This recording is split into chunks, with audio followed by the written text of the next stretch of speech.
So good evening, and firstly, thanks so much for the Bangalore International Center for hosting us this evening.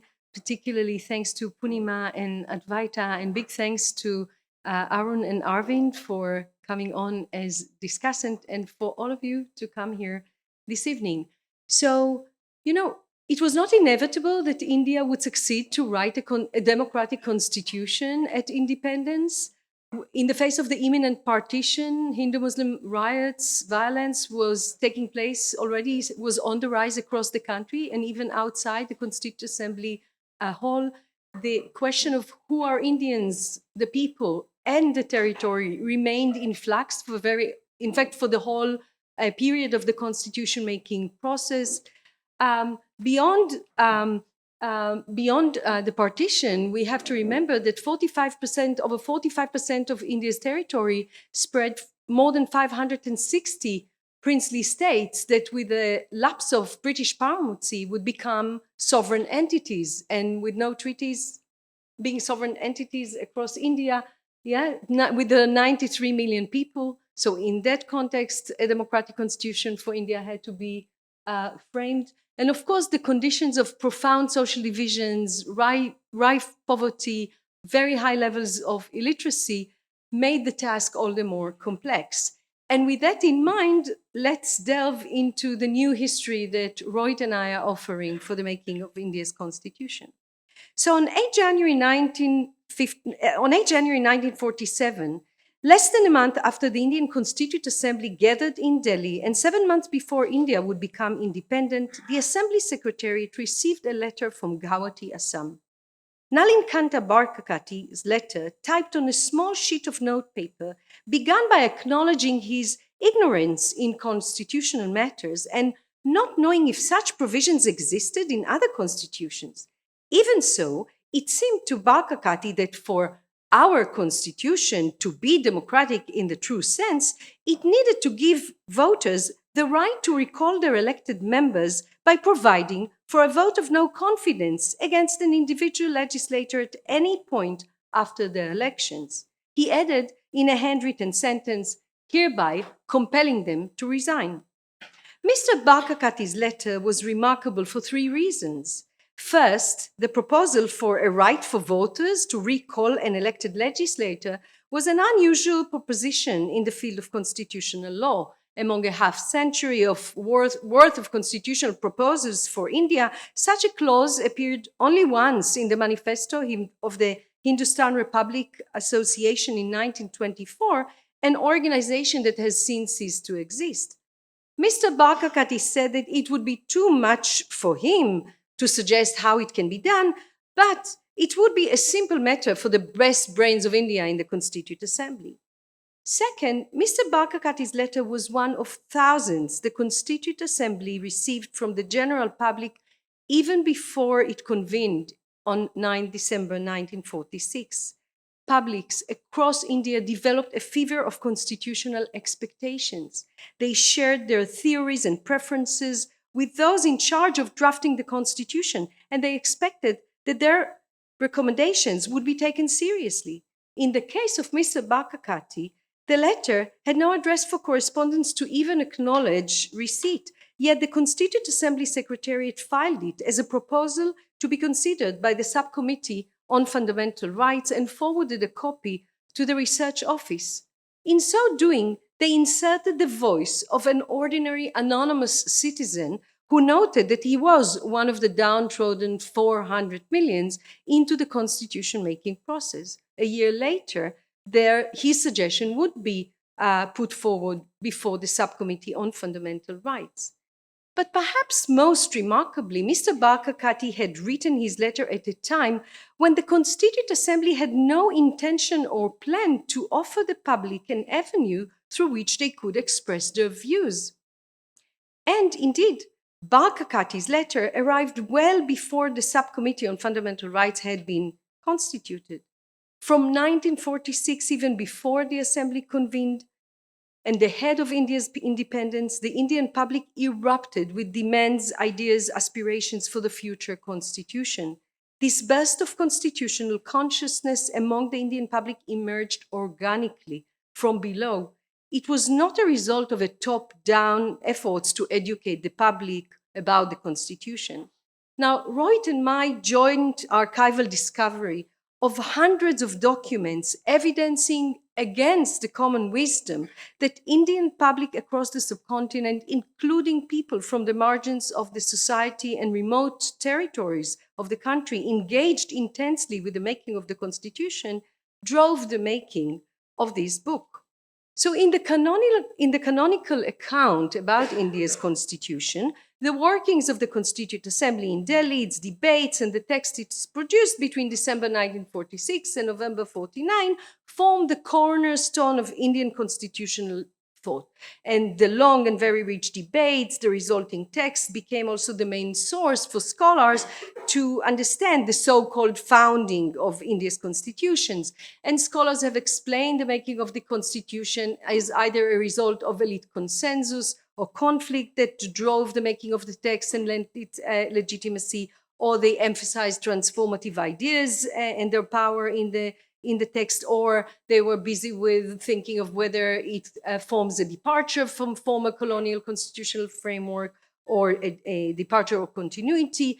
But in all cases, the voluminous debates, which are spread over more than 5,500 pages, were the source of their research and a source for their understanding of the constitution-making process and its implications for India's democracy.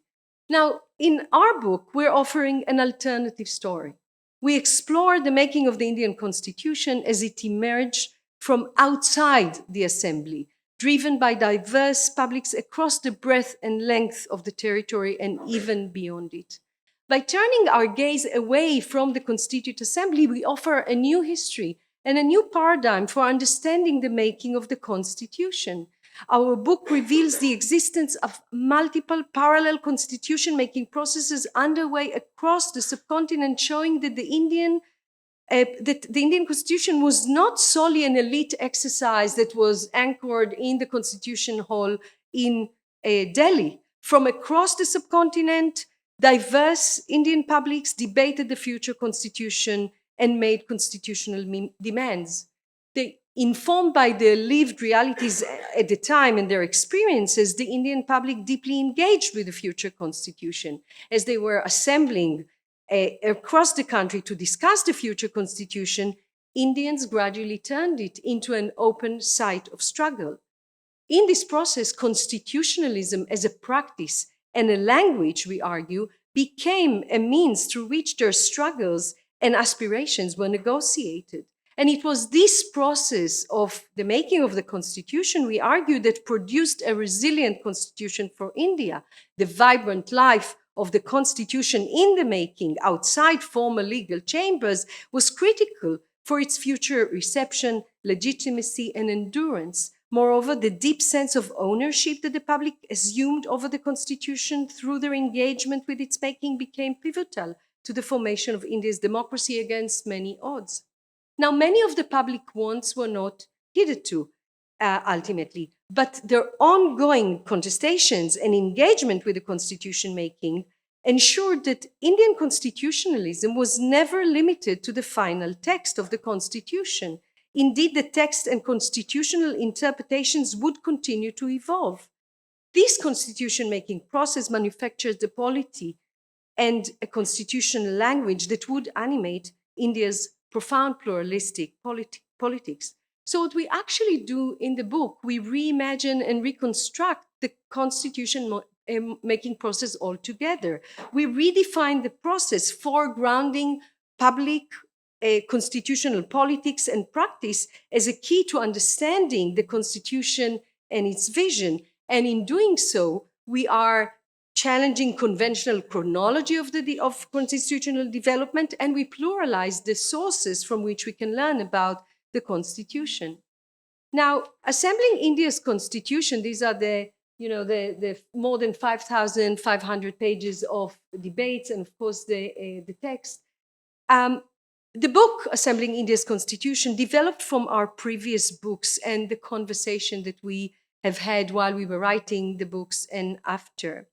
Both our books centered on public engagement with the Constitution. in how India became democratic, what I explore is the making of the first list of voters on the basis of universal franchise between 1947 and 1950. And I argue that the institutionalization of procedural equality for the purpose of authorizing the government ahead of the constitution in a society as hierarchical and unequal as India is, made a democracy, the story of the idea of democracy, credible for its people. And people's struggle for a place on the electoral roll, I show, led to significant changes in the constitution shortly before its enactment. In a people's constitution, Rohit shows how people and groups from the margins of society, such as prostitutes and butchers, employed the constitution and its language as they sought redress from infringements of their rights, resulting in particular from new state market regulations, as soon as the constitution came into force.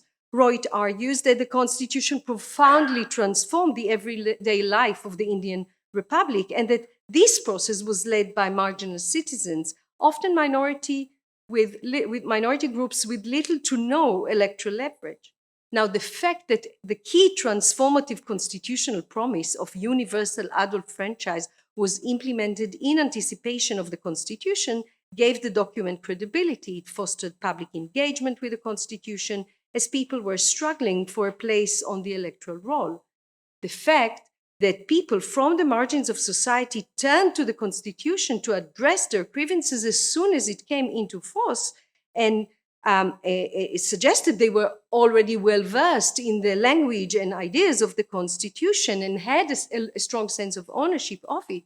And our new book, Assembling India's Constitution, uncovers how it came about. So this is a framework of the ideas and argument of the book, and Rohit will present the content. So before I begin a kind of whistle-stop tour of the book, I also wanted to sort of acknowledge how great it is to actually speaking in Bangalore, a city where I spent my formative years and learned both law and history. It's a pleasure to be in company of my teachers, friends, classmates, and I think even a student. And I particularly want to thank my brother Rahul and sister Nirja, who are here, who also continue to encourage me and also inspire me with their own writing and scholarship. So the book is organized around 6 chapters where we look at 6 different arenas of public constitutional engagements and constitution making. In the first chapter, we explore the demands and constitutional proposals of individuals such as Mr. Barkakati, but predominantly of organizations and groups, many whom we were surprised to discover come from areas that we think of as marginal, be it in the Northeast, Adivasi territories in the center of India, associations of people with disabilities, who are literally assembling in large gatherings in public places, often more than once, debating and passing resolutions about what they want in the future constitution and conveying them to the assembly in Delhi, and sometimes even sending delegates to physically sort of go and hector assembly members.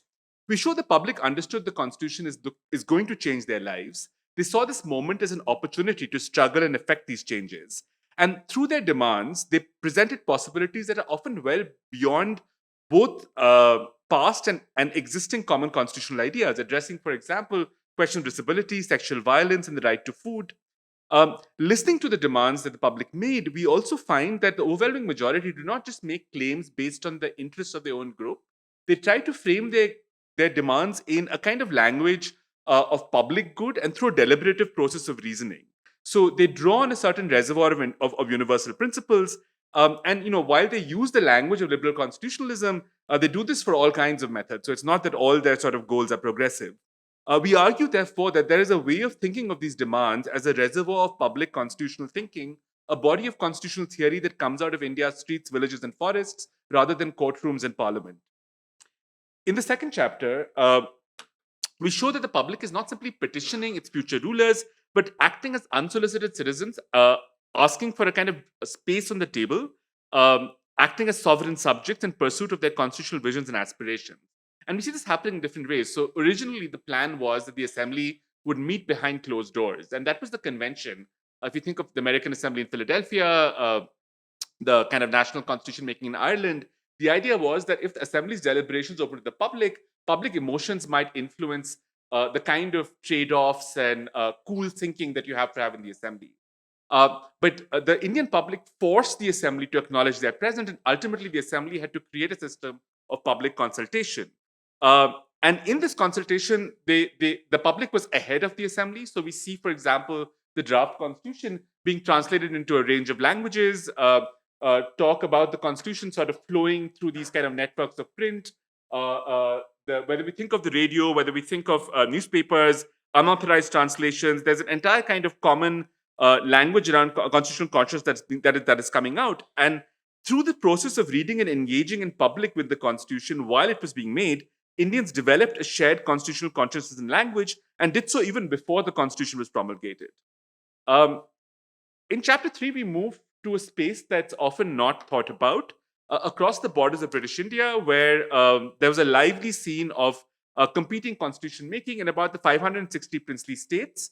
These comprised about 45% of India's territories and were home to about a third of India's people. And the states that were not part of British India possessed various degrees of sovereignty. And with the end of colonial rule, many of them imagined they would become fully sovereign. The Indian Constituent Assembly actually had no power to enact a constitution for the states. So the original draft constitution, for example, had a section which would have listed down the constitutions of every single princely state, including, for example, Mysore, which would be where we're based at. We show through the process of constitution making in many of these states that the constitution making of the states is fundamental to the successful merger of the states with the Indian Union, but also a particular making of Indian federalism. India's asymmetric federalism, where several units of the Indian Union possess different powers and ranges of autonomy, is not simply a process of deliberate design aiming to accommodate pluralism or reflecting the ideology of a particular Constituent Assembly member. It emerges from constitutional dialogues and politics between princely states, the people living in the princely states, and the union government. And it sets a pattern, a process through which India's federalism continues to develop. We also recognize that the Indian constitution that was being drafted in Delhi is not only transforming the relationship between people and the state, but also is looking to create a new map of power, transforming relationships between existing state authorities. So in 1946, there existed provincial legislatures, a judiciary in every state, an army, a bureaucracy, municipalities. And while these were all sort of constructed under colonial government, by 46, they were largely staffed by Indians. And these were people who were very conscious of the power and authority that their institutions had, and were looking to see how the new constitution would actually transform it. So we show that these are not mere spectators passively following constitution making in Delhi, but these are actors who are actively seeking to influence, change, resist, subvert the emerging constitutional order, both through public and private channels. So the Madras Assembly, for example, has an unauthorized debate on the draft constitution and tries to pass amendments. And the judges across India start inviting assembly members home for lunch and pushing their own drafts as to what they want in terms of protecting the judiciary.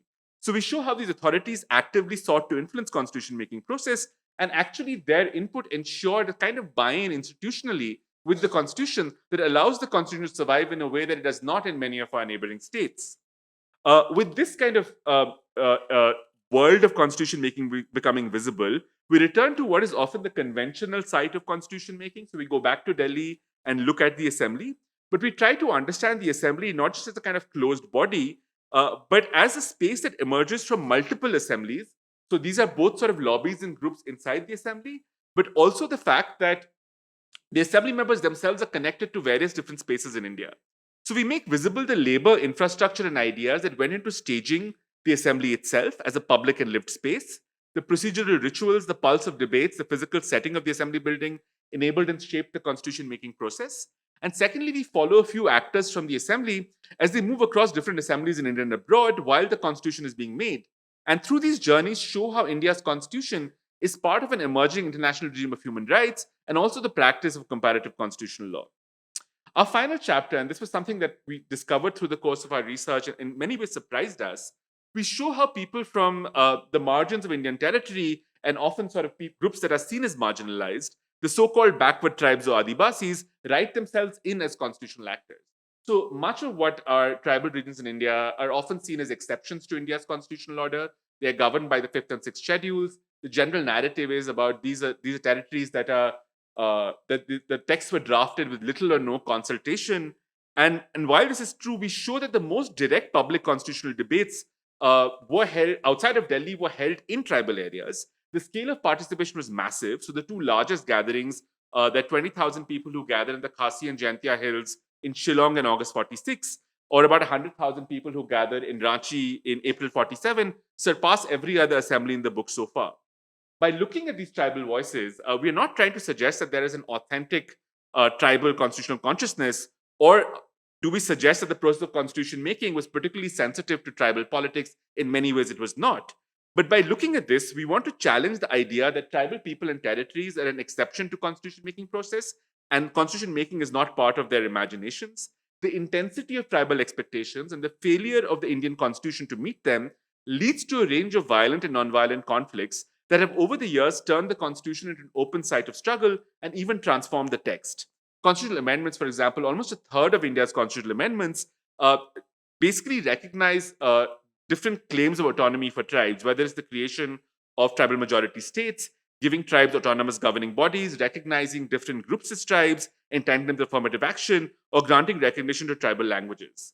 The alternative tribal visions of the constitution that emerged at the time of its making are not erased through the hegemony of the draft, but remain resilient as a competing framework that offers resources, strategies, and aspirations to reshape the lives of millions of India's tribal people. And to just very briefly flag figures that we don't think about, the woman up there is Mavis Danlingdo, who is the first Khasi lawyer and was a minister in Meghalaya, who has a kind of active challenge to the Constituent Assembly. What we see here is a set of that come from members of the Chakma tribe who are trying to push back at the authority of the tribal chief and arguing for more democratic politics.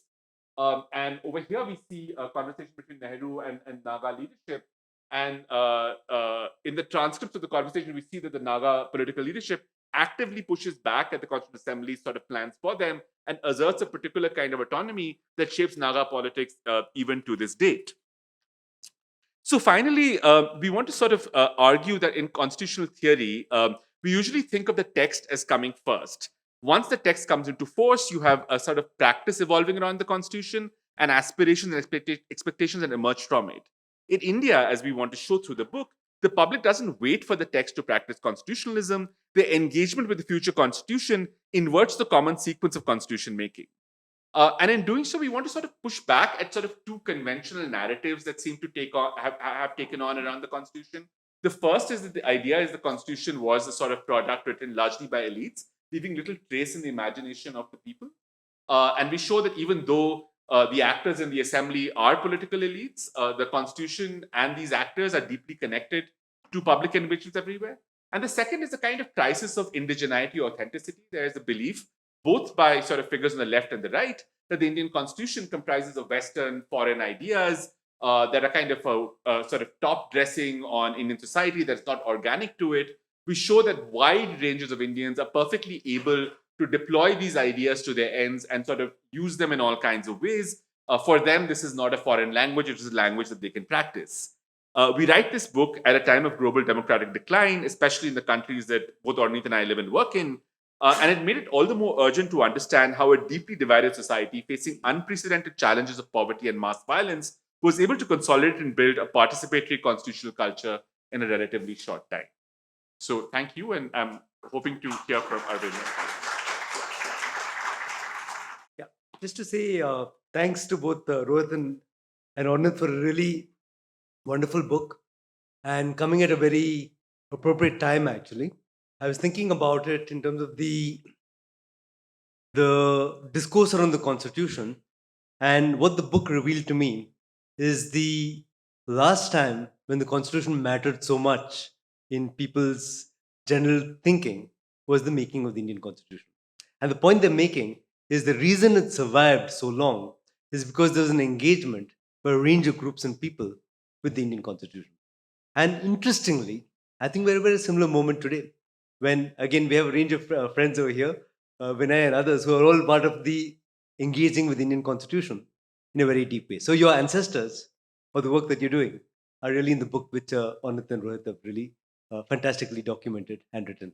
I'll give you some example of some of those really fantastic stories you have in the book.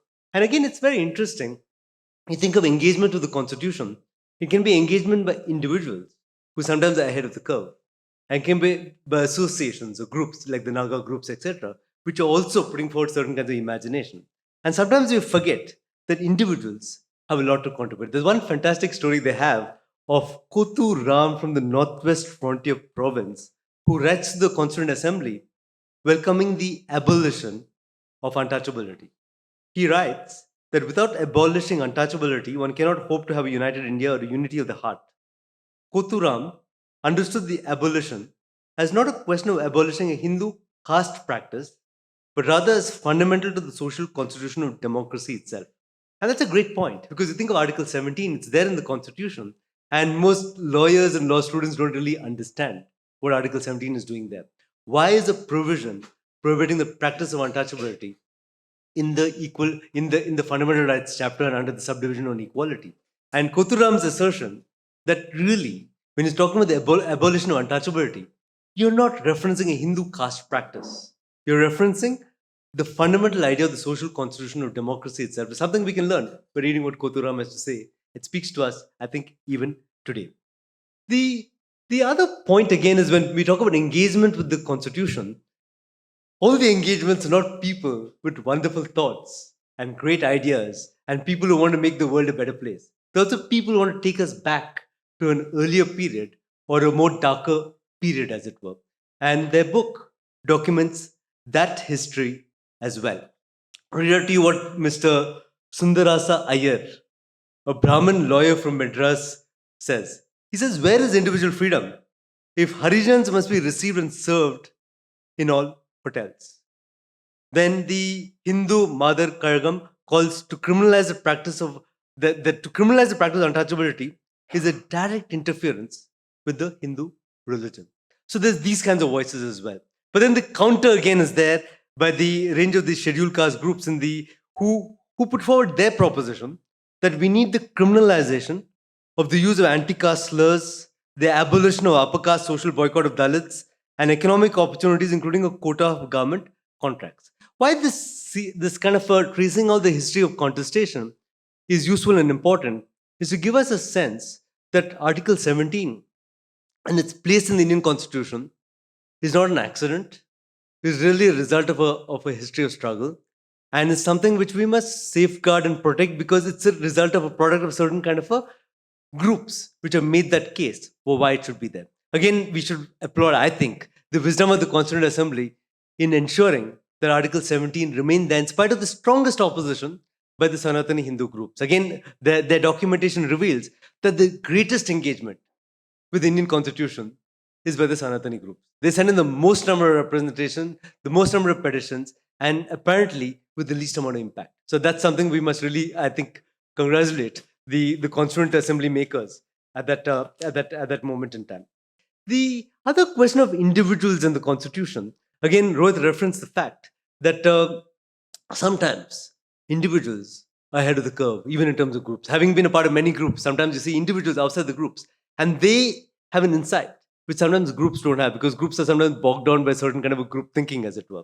And the great example they have of that is the All India Women's Conference and their proposal to the Constituent Assembly on the question of sexual violence is to criminalize both prostitution and trafficking.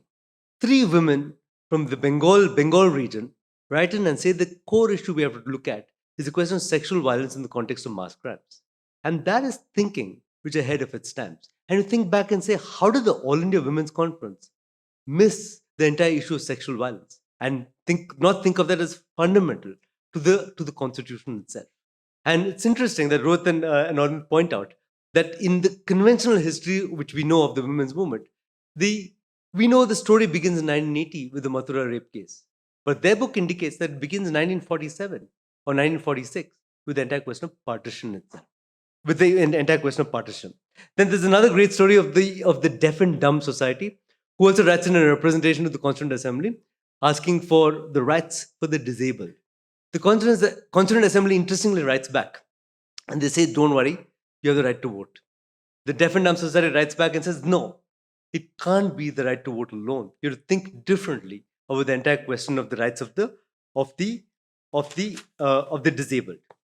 So there are a range of these examples, and also what you get, I refer to individuals, but there are also a range of associations which engage with the making of the Indian Constitution.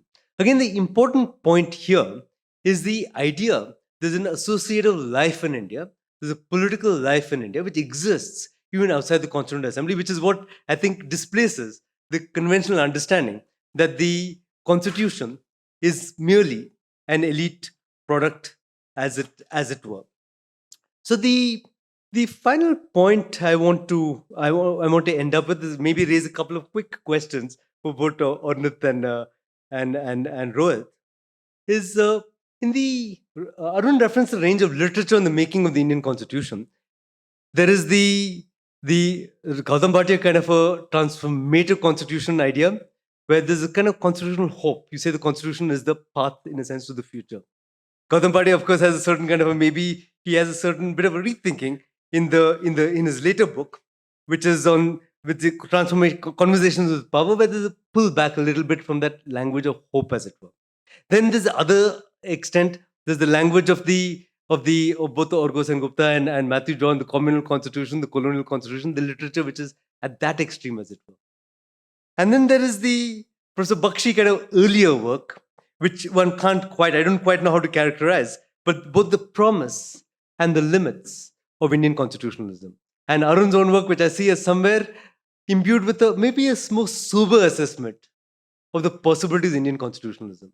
So, in this sober assessment, this fervent kind of expectation of the Indian constitution, and this kind of a constitutional hope and the literature of redemption, and the idea that there's a little attained but must be attained.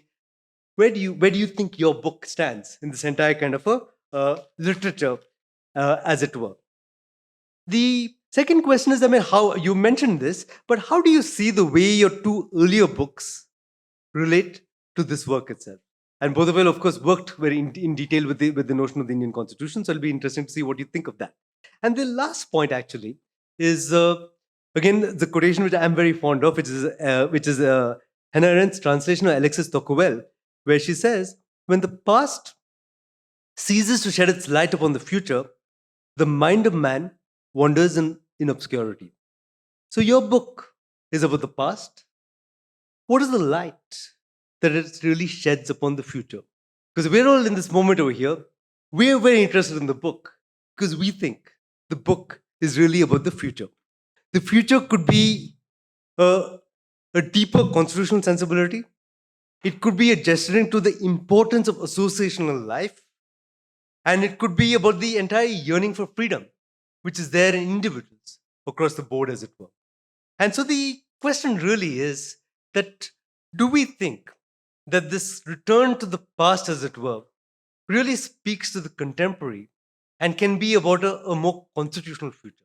So would there be any thoughts you'd have on that particular point? I'll leave it with that and leave it to Arun to take. Thank you. It's really great to see such a good turnout. And I think it goes to the point of how important the Constitution is in our times. And I want to thank both Rohit and Ornit for writing what I think is an extraordinary book and is one of those books which will immediately become mandatory reading. I see some of my students are here, and so they can expect to see chapters of this in their reading the next time we offer courses on constitutional law. And so it is, as Arvind also said, remarkable for the way it also goes about, covering a vast area. I think both Ornit and Rohit have done a great job of summarizing in 20 minutes, and I'm wondering how you would do that because there's so much in the book. But let me just try and make sure, in terms of time, I know BIC is very particular that we end on time. I think we're doing okay for now. We'll have another, I'll try and keep my comments to about 10 minutes, which will leave us for a quick panel discussion, and then hopefully at least about 20 to 25 minutes from this wonderful audience.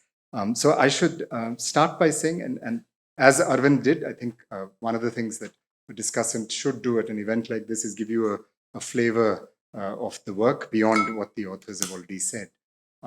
So I think one of the important claims that they make is that this is a study of the Constitution beyond the Constituent Assembly. And as Ornit explained, in the first chapter, in the introduction, they talk about how they're relying on what they call a new archive.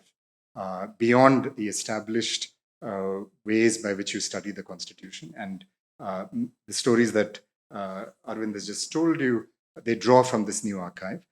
For my talk, I'll do a couple of things. I think I'll also explain to you why I found some things really fascinating and why I think they're important. And as Arvind did, I'll explain as somebody who researches and teaches constitutional law, how the book helped me make sense of some things that I've struggled with. And I think the book provides some very clear answers. And I'll end again with a sort of question and trying to understand how the authors see their work. Right? So on the first, like Arvind, I think chapter 5, they call it the theater of the Constituent Assembly. So as they explain, while other chapters, they're looking at what happened beyond the assembly, what's very interesting for anyone who has actually read the canonical work, the book offers very new perspectives on what happened in the Constituent Assembly. So one of the things which I think is fairly well known, even to non-lawyers, is that the Indian Constitution represented quite a remarkable event at the time that it comes in world history. It's one of the first countries to come out of colonialism, and the Indian Constitution then becomes a sort of role model for many other countries. This is well known, but it's not well known why that happened. Right? And so I should start just before I get into that. Anybody reading this will also wonder what kind of views they had about the Constitution. I am in the unfortunate position where I have in print taken the position that the Indian Constitution did not have much public participation in it. So now that's something which is more than 20 years old, so I probably have to add a new footnote to that, or in future work I have to do that. So that's the first group of people that they're taking on, people who've said that the greatness of the Constitution comes from a very large body. And I've always resisted this idea of presenting the framing generation as elites. Right? That there was a Dalit woman in the Constituent Assembly. There were, depending on how you count it, 13 to 15 women. There were other Dalit representatives. There were Adivasi representatives. They may have been elite in terms of what they were able to acquire, but they didn't really come from elite backgrounds. And I can't think of any other nearly 300-member assembly which had the diversity that the framers did.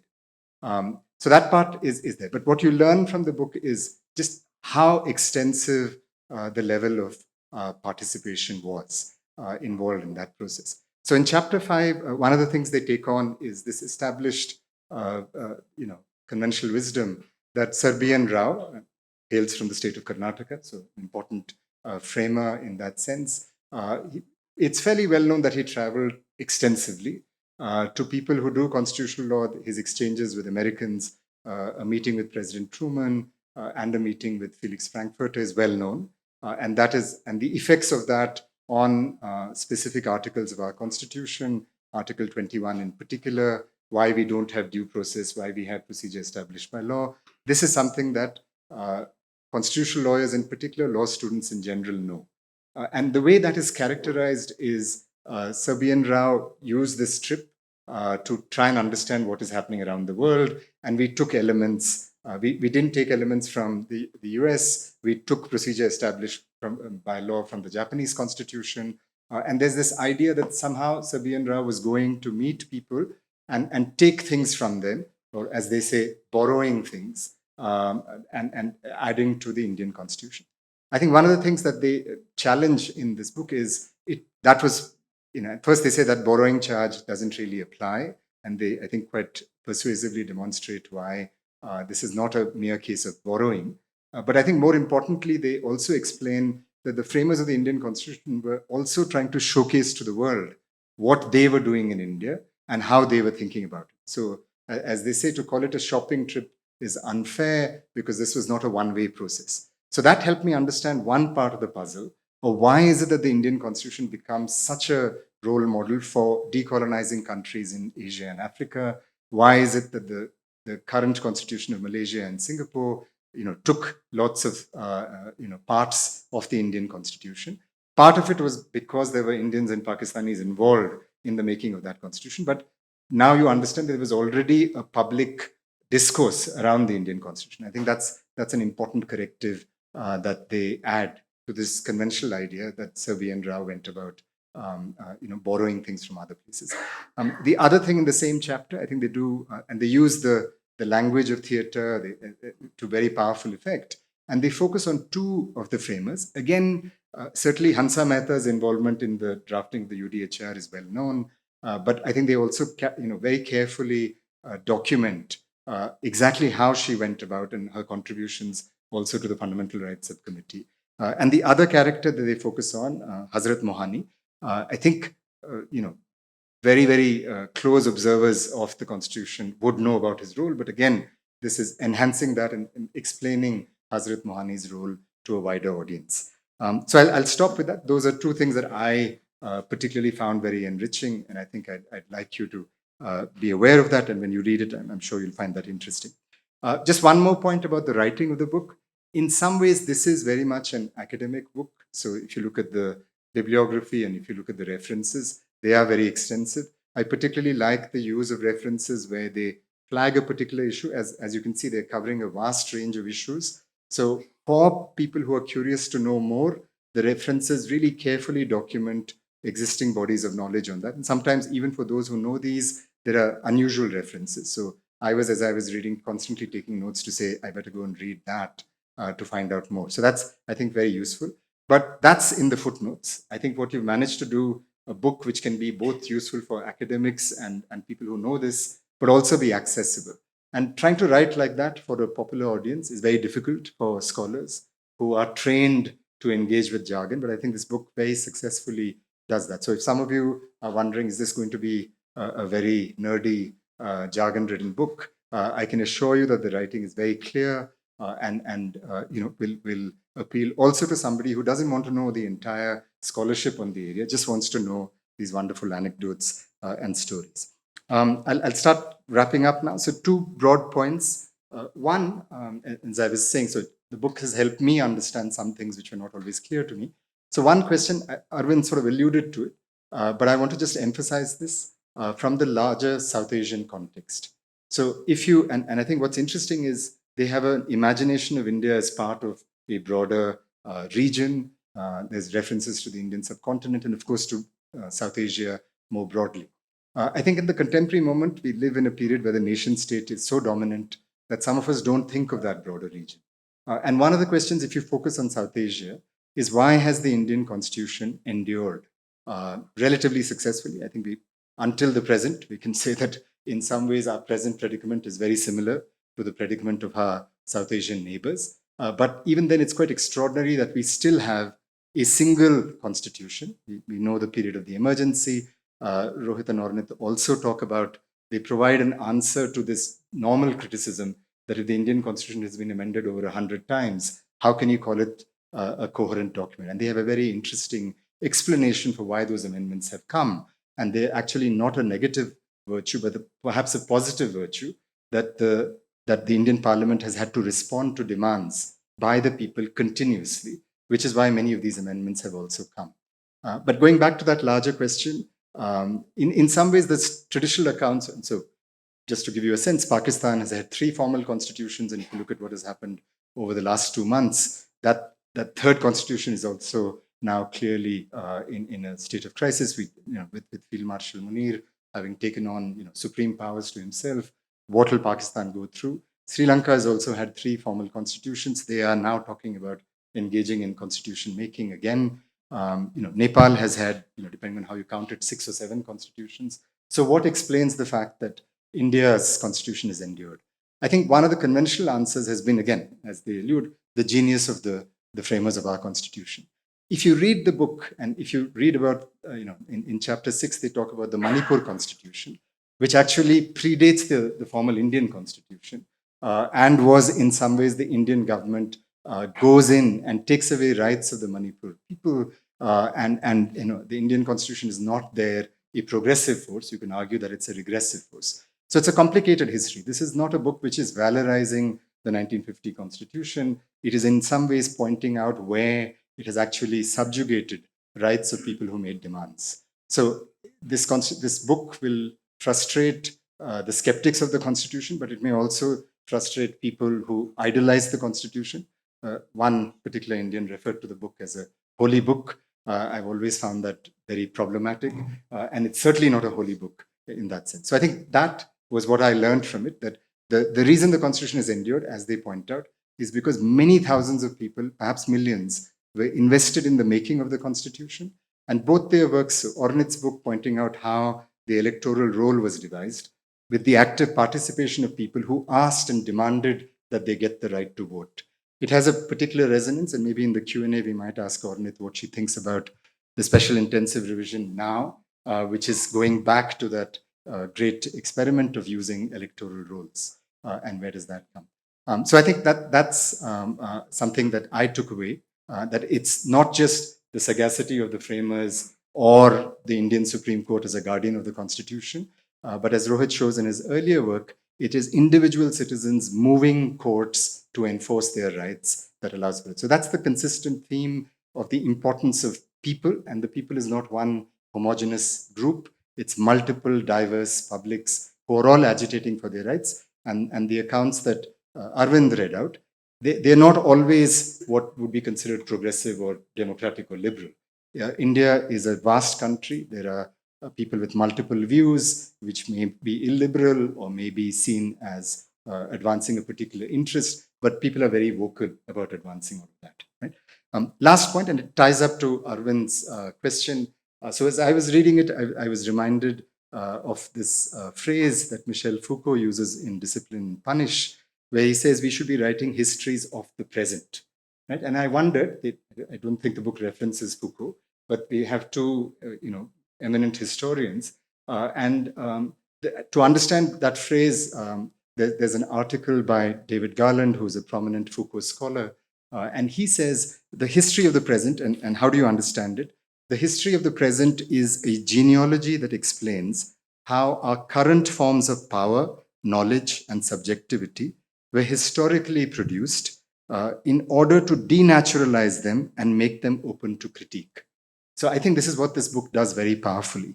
It takes this fact that we have this Constitution, which we all think was the natural way of being and was a great thing. I think they critique that Constitution in fundamental ways. And as they say towards the end, they said this Constitution is not just the province of lawyers, judges, and bureaucrats.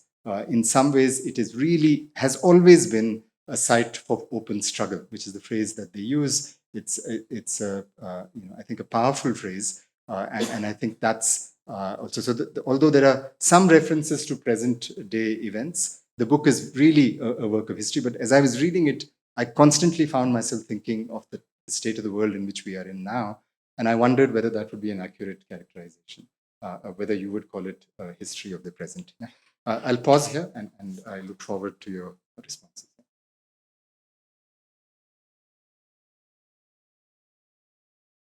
So first of all, huge thanks to both of you for comments, which thank you so much for this really deep engagement with the ideas, with, as you spoke, at least some of what you said, of course, immediately resonated, but some of what you said was like, wow, I didn't think about it in that way. So thanks for that. You raised a lot of things, so I'll just start. I mean, Arvind, you asked us how we position ourselves against, you described different strands of thinking about constitutional thinking, whether it's the hope, the colonial, the sober, the different ways of thinking about the Constitution and where we are positioned.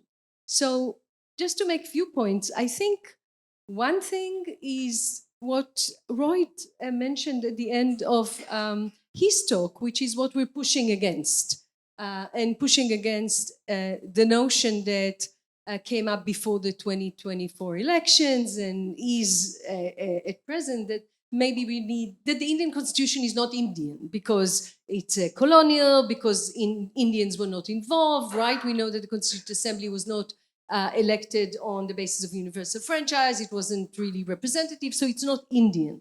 And I think the first big thing is that we push against those things, clearly showing that this is not a colonial constitution, even if you start saying that verbatim X amount of text is taken from the 1935 Government of India Act. because the people, as you heard, Mr. Bakakati from Assam was saying, for our constitution, and the thousands of letters we get, we see again and again people talk about the constitution as in the making as our constitution and assume ownership on that. It's really nice that just before the draft constitution is published, there is a man called one Parmananda Das from a village, I think somewhere in Bengal, who writes, I read in the papers that the draft constitution is ready. You have to make it available to the public because there must be defects in the text. And we want to know about these defects so we can suggest correction before it is ready. So this is an Indian constitution because at least the Indian public saw it like that. So one thing we do, we push against those things which Rohit spoke about. We also, you mentioned Baxi, and Rohit mentioned that as well. So we, in a way, want to suggest that unlike constitutions elsewhere, and this is a unique Indian drama and story, on the one hand, it was a different chronology. It wasn't a text that raised aspiration with the practice, but as Rohit was saying, the people were not waiting for the text. They were fully passionate, they were practicing it. You know, we show in the back how people actually started to adhere to the new constitution, but also demanded of the government when the draft is ready.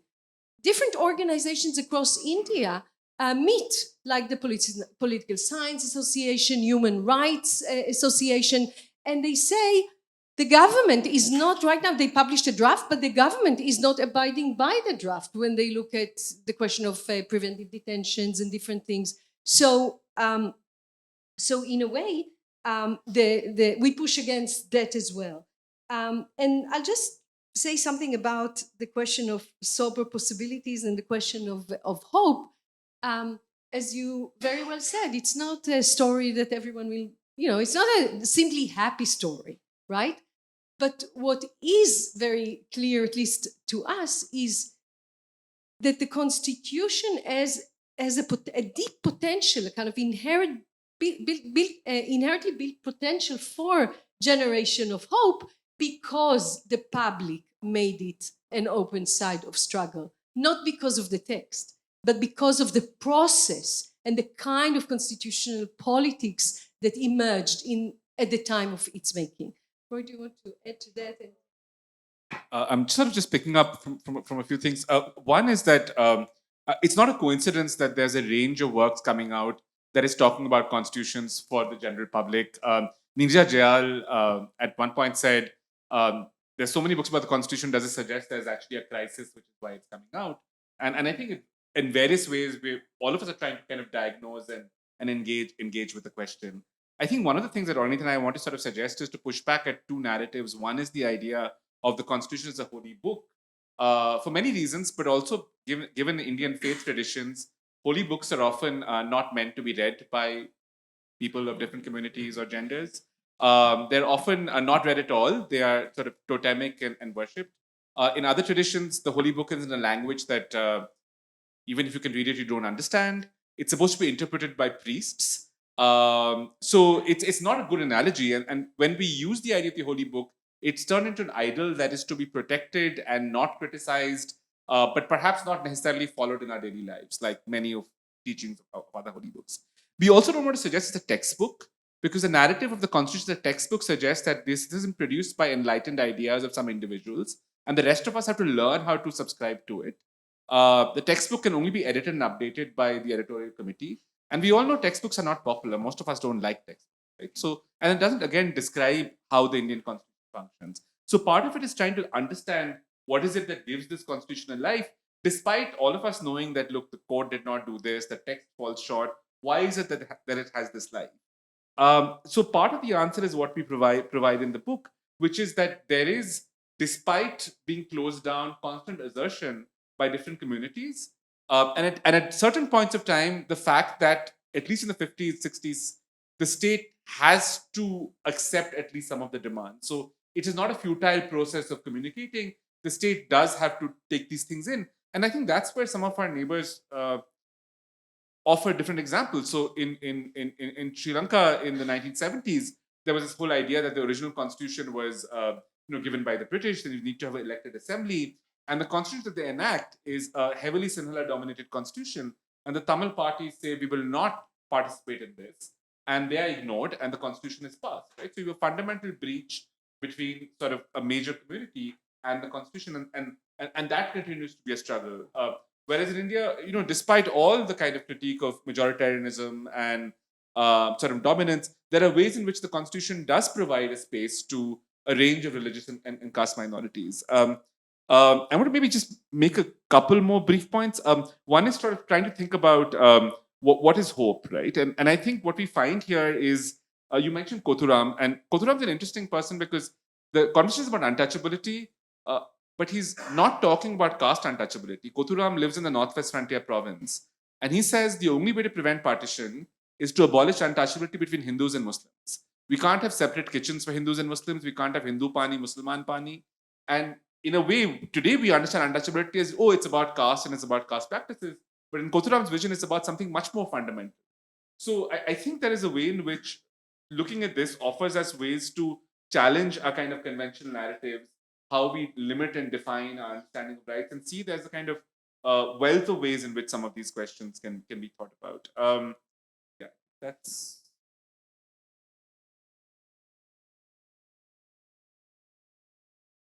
Hi, I'm Pratisha. So firstly, congratulations to both of you. It's a very wonderful book. I do hope you'll read it in future. I just got a copy today. So really excited to read this. And yeah, so I had a very basic question, and I hope, I'm sure you might have covered it in your book. But I want to understand right now, like we have social media, we have a lot of, the world is connected as of today. But while the constitution was being framed, there was no social media. And how do you think the text reached as far as Lushai Hills? Like I could read the first few pages, so I could get that. So how do you think that happened? Like I'm very curious to know how it reached Mizoram and a hill in Mizoram. So I just want to understand how that. Hi, congratulations. I am excited to be able to have a body. I'm Preeti. I'm from Mumbai. My question is to Professor Zidathan. He touched upon sexual violence advised by the Women's Conference. I would like to just know a little bit more about like which particular case was this, or like did they come up in the third conference or the fourth conference, or I want to read more about it. There was such deep public participation in the framing of the Constitution. What I found stood out from Ambedkar's apprehensions about the absence of constitutional morality and the need to develop it. Was he not aware of the extent of public participation, or was it something else? Okay. Yeah, no, it's a good question, right? Because yeah, today we know everything through social media, Twitter, everything is on the phone, etc. So, initially it was like, and it's nice to relate to the fact that in our previous books, we each found a treasure trove of archival materials no one saw before, and you needed to go to the archive and find those things. But what struck us was how much of the story we're telling was hiding in the open, in newspapers, in, as Roy showed, right, in radio programs, in everywhere. It was in popular discourse. People, wrote ideas, published it as pamphlets. So people found out because there were ongoing reports about the coming of the Constituent Assembly, about the convening, about the debates. And some people, when they write letters, they say, we read in the papers that. They heard it on the radio. So it reached everywhere through the press, through radio programs, through, even if you're a literate person, so there's one literate person in the village that reads the newspaper to everyone. But the other thing was, in fact, there were even, there was a place in Old Delhi that would sell prints of the debates of the Constituent Assembly that you could get delivered to your house. There were, one thing that also was shown, like, on the day the Constituent Assembly convened, it was the front page of the Hindustan Times, a guide to the Constituent Assembly. So there were guides and for the public with the names and addresses, way to reach Constituent Assembly members. But the other important thing is that it's not simply individuals who read the press, found out from here and there. It was through the practice of people assembling to discuss it. So once, and you can see in the book, we really show how there were multiple assemblies of people, whether it's in churches, in schoolyards, outside in forests, in the hills. So it's enough that few heard new, and it is spreading, and it's being debated, and it's being asked. So of course there's the technology of telegraph and post and the postman and all that, but on top of it, it was what the public was doing with that. There were even radio shows on the Constitution for school children, radio programs that debated specific issues, the Constitution, women and the Constitution, so a specific subject. So it was kind of more real, live social media, you can say, when people assemble and discuss it and put up committees to continue and discuss it. That's that. Sure. And also just to follow up with the Lushai Hills, it's not that they're waiting for the draft in Delhi. The people in Lushai Hills get together and say, well, let's write a constitution for ourselves. So it's not about what's happening in Delhi. They just meet together and they write their own document, translate it into English. So maybe I can address the kind of constitutional morality question first. So I would distinguish constitutional morality and just availability of constitutional language and consciousness. So what we do see is, and Dr. Ambedkar is very well aware of it, right? So we do see early on, there are defenses of untouchability that are framed as these are customary practices that can't be challenged. But very soon it becomes clear that these groups will not get their way by asserting custom the way you could in the colonial period. So what it's now framed as is framed as this is freedom of religion, and freedom of religion for Orthodox Hindus who are a minority. Therefore, we should be allowed to practice untouchability. And even these arguments that yes, we should have Sharia law for Muslims, and we should allow Orthodox Hindus to follow their own practices and treat Orthodox Hindus as a minority in the other group. So there is a way in which constitutional language is popular and deployed. Constitutional morality, I think, is a slightly higher standard. And I know we just think about Dr. Ambedkar's speech, but there's another speech by Zairul Hassan Lari who says that actually the state needs to learn constitutional morality. It's not really about people learning. And what Ornit was mentioning earlier, we see several cases where different groups are holding the state to account. So I think one of our favorite examples is the Madras Assembly. There's a question raised about, can women be general surgeons? And the government gets up and says, well, in 1942, it had been found that women were unfit to be general surgeons. And one of the few women members gets up and says, yeah, but the constitution that we are debating in Delhi, in 2 years' time, your statement's going to become illegal. So why don't you make that change right now, right? So there is a way in which they're pulling it to account. The point on I think just expand Arvind's point. So the conventional narrative of the women's question in the assembly has been through the work of the All India Women's Conference, which was a large national organization. And in fact, I think about 12 of the 15, 16 members were AIWC members. Hansa Mehta was the president. And the AIWC has a kind of broad, expansive vision. But in the question of kind of sexual violence, it's fairly limited to exploitation of women through prostitution, and it's about criminalizing and reforming prostitution. The letter that we found completely by accident was by 3 women legislators from Bengal, one who is a committed Gandhian, one who is an Irish woman, and one who is a former revolutionary terrorist who had tried to assassinate the governor. Very different ideological backgrounds. But all 3 had been working with women who had become victims of sexual assault during the partition violence. And in a way, the argument they make is that the constitution needs to have protection, and the state has responsibility to protect women during incidents of sexual violence. Women's bodies should be declared inviolate. And much of the other work on partition violence has been framed as, violence against women was lost to the honor of a particular community.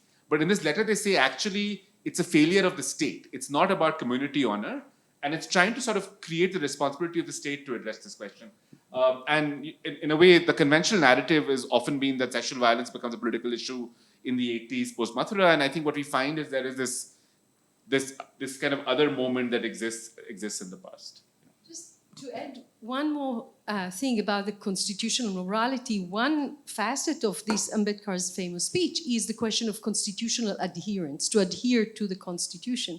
And I think one of the things that we show very nicely in the things we uncovered in the book is the adherence of people to the constitution through their engagement with it, because people actually saw the constitution as something that from their perspective is theirs and has the possibility of transforming their lives. they not just demanded of the state to adhere to the constitution, as Rohit said, the state needs to adhere, but through this process of engagement, they were adhering to. Now, this is not, so this is a process that was taking place. It's through this time, and I think in many ways it addresses also, or adds more to the point that Aaron, you were making about white endures, etc. I couldn't resist coming in on the constitutional morality point as well.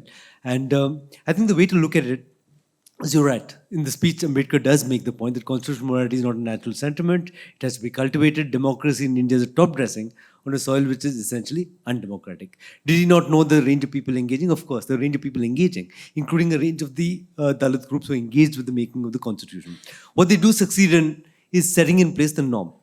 But that doesn't mean society transforms the moment the norm is in place. That's the next phase of how do you work to transform society in line with the norm. And that's a longer and larger battle. But the important point to make is the normative recognition that the practice of untouchability is an offense. And that's the new normative dawn which the Constitution brings into being.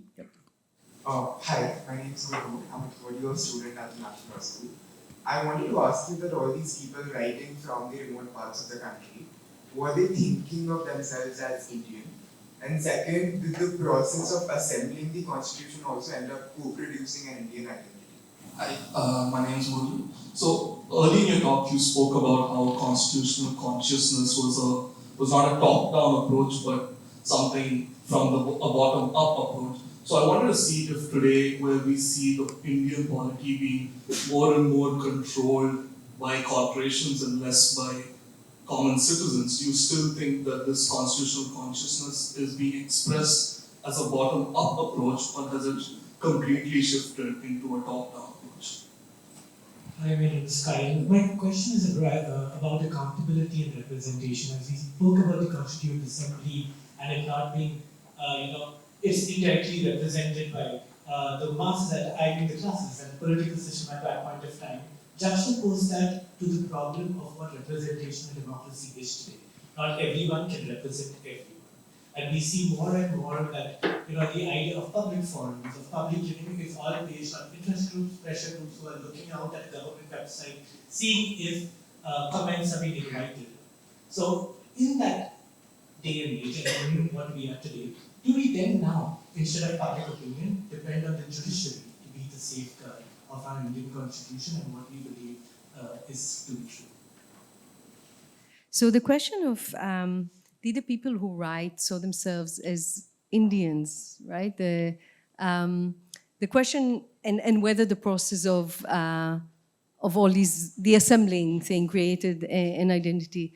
I think one of the interesting thing we're seeing is different publics in India see this moment of the constitution making as an opportunity to carve their own and to present their own identities in the way that they want to represent themselves, not in the way they were thought of during colonial times and on the basis of colonial categories. So we have groups, for example, that write as, we consider to be Hindus, but really we're divided to, and they say that we write on behalf of 60 million people who are, different groups of backward caste. So this is a moment where people identify themselves in different ways to assure their protection, that they get some protection.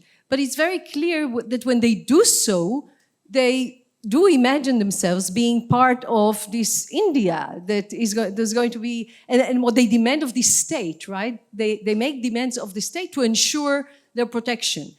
And we see a host of different organizations. So we see all religious groups, different religious groups, all of them. In fact, all religious groups that rights to ensure that their protection, that they will be, that their religion would be protected.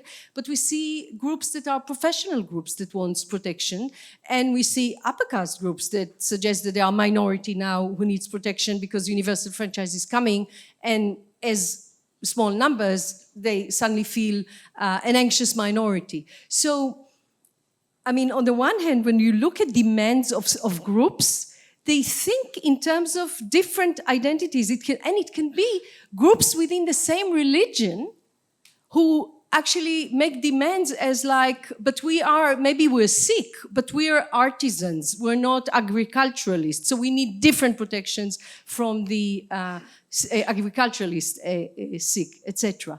But what they see themselves as, on the one hand, so this is some. But the others, actually, we see groups that demand self-determination. So in tribal areas, we see groups that demand to have, and in some of the princely states, we see groups that actually demand to have their own states, to have self-determination, but even so, they still see themselves as being part, politically, they have their own state, have recognition, but nonetheless be part of India. So some groups, some in tribal areas, some groups that want their own, write their own, tribal groups that write their own constitution to say, but okay, we will be part of Assam. And Assam, they know, will be part of the whole India. So this is partly what Rohit was referring to when he said that this process of these multiple constitution-making processes across the country, it's a reservoir of constitutional ideas that, there were different imaginaries of the kind of federation or the kind of sovereignties that will emerge and be together. So it's hard to think, to say that they were thinking about themselves as Indians. No, but saw themselves as part of, as an entity, as a state, but not as a kind of identity. I think that, especially in relation to the princely states, it's exactly the process of assembling constitution, all these the process of ongoing constitutional negotiations that was key to the integration and the merging. It wasn't simply a negotiation with rulers or brute force. It was these constitutional processes, and in that sense, assembling here clearly became part of the making of India as that process. Do you want to add to that? Sure. And just very briefly, there's a kind of tragic story of people who thought they were Indians, but they were just kind of pushed out. So the Indians living overseas in Malaysia, Burma, etc., for a long time believed they would get dual citizenship. And at the end, even though they're told they're going to get it, it finally gets written out at the assembly. And maybe I can answer Murli and Kyle's questions together. So I think one of the things to remember is today we have a system where elections have become almost a kind of article of faith, and governments on winning elections claim a lot of legitimacy. As Ornit's earlier work shows, in 1946, while there were elections, franchise was limited, and nobody claimed that just winning the election was enough to sort of give legitimacy. So even the Congress party had to do a lot to sort of show they were consulting and engaging with other groups, and in a way allowed for many of these associational groups to sort of have more of a case at that point of time. It's interesting that there were corporations in 46, 47. Groups like FICCI existed at that point in time, the Indian Merchants Chamber. In the colonial period, they even had special representation in the legislature as European industry and Indian commerce, and these were going. So they do petition, but very quickly they stop doing these public petitions. They start engaging with the political party directly. So there is a way in which, of course, corporate capital influences constitution making, but it's less visible than, say, tribal associations because they can go at it through different ways. So in some ways, what we're seeing is not entirely new.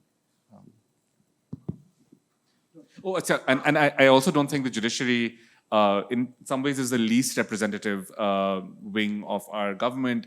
And we trust it for lots of things, but I don't think it can perform a representative function. It can do a lot of process of reasoning, but certainly not representation. Just to add to that, actually, I was thinking, how do you respond to that question from the perspective of the book, right? What is the book really saying about that? And the argument of the book, my feeling, is the vesting of a faith in the associational life in the Indian context. So can you vest your faith on the judiciary? The answer of the book is 100% no. You have to vest your faith in the lives of people getting together in groups and associations and collectives and trying to take forward the meaning of the Indian Constitution. And I think there are a range of groups like that in the Indian context today who are doing that kind of a work. And just to add to that, and directly to the question of the constitutional consciousness, the culture of constitutional consciousness, top-down or bottom-up, the point of the book is to show that this process of public engagement, intense engagement with the constitution making, it's part of what created a culture of a kind of constitutional consciousness and a kind of constitutional insurgency, as Nivedita Menon in her latest book refers to it in that way. We've seen in India what happened during the Citizenship Act, the demonstrations against the Citizenship Act, or in 2024, before the last elections, were, at least in people's perception, there was a fear that if there's going to be a huge majority, maybe the constitution is going to be dramatically changed. So they were, you know, the holding of the constitution. But this is not something that, in fact, I think we both think that this is not something that simply be a top-down. There cannot be a top-down process that make people have these kind of energies of coming together, etc. If I can take it to the larger, your question to the larger argument of our book, and in a way that was the germ of coming with the book. You know, you read Rohit's book about how people from the margins, how prostitutes, butchers, within weeks after the constitution comes into force, see it as a way, use it to claim, to make demands and address their grievances. But of course, if the constitution would have, as the conventional understanding has been telling us, and the story, the conventional story, is that these discerning people in the assembly, and they were discerning, important people, they endowed it from above to the undemocratic soil, and it was therefore a pedagogic text for India's people. If that would have been the story, so then nothing can explain how people from the margins within a month use it, right? Because then it would be a book on the shelf for lawyers, for judges. But the fact that people from the margins and minorities used it meant that this kind of consciousness language was producing exactly in the process that we are uncovering in the book. So it can't be a top-down, I think. So that's what I would say. Thanks. You know, in a book that is arguing for public participation, it would be ironic if we shut down participation. Is around, why is there an envelope of inertia around the constitutions, not just in India, but in other countries as well? Arguably, we had the drafting around 75 years ago. It was a different world and a different set of underlying tensions or kinds of considerations from stakeholders. Should it not be more of a living document? In terms of evolution, in terms of its ability to be valuable, right? I'd love to hear, without being controversial in terms of, having to undo everything, but should it not be much more vibrant, especially in today's world, where if you were to take the situation in 1948 to today, would the document look very different? And would not people who had stake in the outcome have much more voice? People would be heard much better than, somebody visiting Manipur and maybe bringing back a letter, just trying to understand, is there a case to be made for a revival, right? A couple more hands. I think one hand raised. I would like to know from your book, does your book address the concern of the electoral representation of India? Why southern states have been lagged behind compared to northern states, especially Uttar Pradesh? Good evening, everyone. My name is Vaibhav. I run an independent research lab. Sorry, we can't hear you. My name is Vaibhav. I run an independent research lab. My question is, doctrine of separation of powers limits and checks powers. How do we ensure that our judiciary is able to function with its due power without the reduction of its capacity? And adding a little bit more to that, when, like in the Sri Lankan example, where a portion of them boycott the constitution, if such a situation happens in our country, as layman, what is our recourse in terms of what can we do instead of just filing a complaint in some shady organization? What is the action step that can take place that actually benefits us? Thank you. Maybe I'll address the second and third questions first. So, it's a work of history. So, in a way, the kind of crisis of the southern states really becomes apparent, right? So, if you look at colonial India and just the British presidencies, the most dominant regions were the presidencies of Madras, Bombay, and Calcutta. And it's only when the kind of All India Federation is formed that all of a sudden the representatives from these provinces suddenly realize that actually they're going to be political minority, and essentially United Provinces plus princely states plus Punjab is going to dominate the political future. So one of the things the Madras Assembly does is the constitution is supposed to be deliberated in Delhi, and the Madras Assembly says we want to debate the constitution as well. The assembly in Delhi says you already sent us delegates to Madras, so they are here in Delhi. We don't need you to debate it. You've elected your representatives here. And the Madras legislators say that, well, it's quite clear that the Madras representatives in Delhi are a minority. They're also essentially following what the Congress party is telling them. They're not standing for Madras's interests. We want to pass a resolution, the Madras Assembly, that will bind the MPs in Delhi and force them to represent Madras's interests, right? So it's from very early on, there is a sense that there's a new federation, and where will the political weight of the federation be? In the early decades, because the Congress party was dominant and the Congress party had a form of inner party democracy, some of these resolutions could be worked out through party politics. And I think increasingly that question has broken down. And I think with the question of delimitation coming up, it'll be important to have these conversations again.